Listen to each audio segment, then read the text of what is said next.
देखी भैया, एक जनी के नया नया शादी भई रहता। उनकर पति दूसरे ही दिन बहरा चल जाता रन। आ जब 2-3 साल बाद नईखा नमत तो कहता रे तोहरा आग लागो नौकरी सरकारी में, तोहरा आग लागो नौकरी सरकारी में, ओई बका बुढ़ारी में जान। तोहरा आग लागो नौकरी सरकारी में, ओई बका बुढ़ारी में जान। दूर हटो जनी नियरा तू सटो, दूर हटो जनी नियरा तू सटो, प्यार वाली बात होके दो। दूर हटो जनी नियरा तू सटो, प्यार वाली बात होके दो।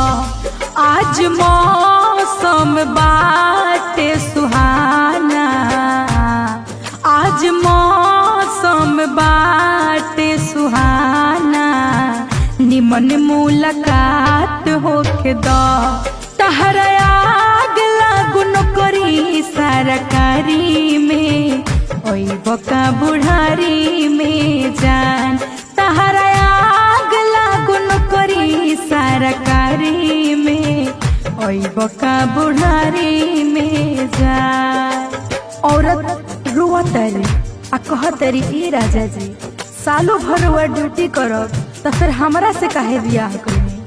कह तरी कैसे एही तोरे करत रहबो सालों भर ड्यूटी, कुछ दिन में झड़ जाई राजा जी ब्यूटी, कुछ दिन में झड़ जाई राजा जी ब्यूटी।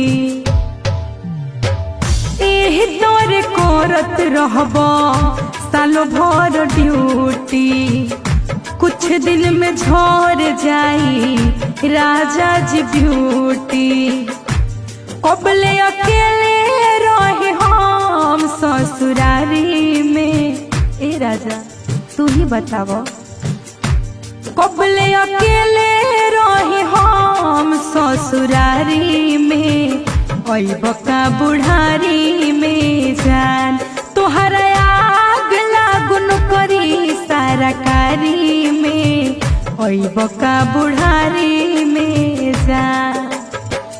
कब अइबो कब अइबो, कब अइबो कब अइबो, कब अइबो, बहताटे बहताटे पुरुवा बेयार राजा जी, कब अइबो, बहताटे पुरुवा बेयार राजा, कब अइबो।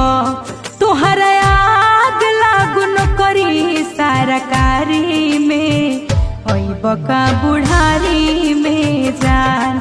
तोहरा आग लागो नौकरी सरकारी में, ओई बका बुढ़ारी में जान। बुझतो नि दर्द पिया धल तू हो गाड़ी, रोई रोई कहतारी प्रियंका तिवारी, रोई रोई कहतारी प्रियंका तिवारी। ए राजा जी बुझतो नि दर्द पिया धल आज गाड़ी, रोई रोई कहतारी प्रियंका तिवारी। कब धरबा हमरा के अकबारी में, कब धरबा हमरा के अकबारी में, ओई बका बुढ़ारी में जान। तोहरा आग लागो नौकरी सरकारी में, ओई बका बुढ़ारी में जान। तोहरा आग लागो नौकरी सरकारी में, ओई बका बुढ़ारी में जान। तोहरा आग लागो नौकरी तरकारी में ओई बका बुढ़ारी में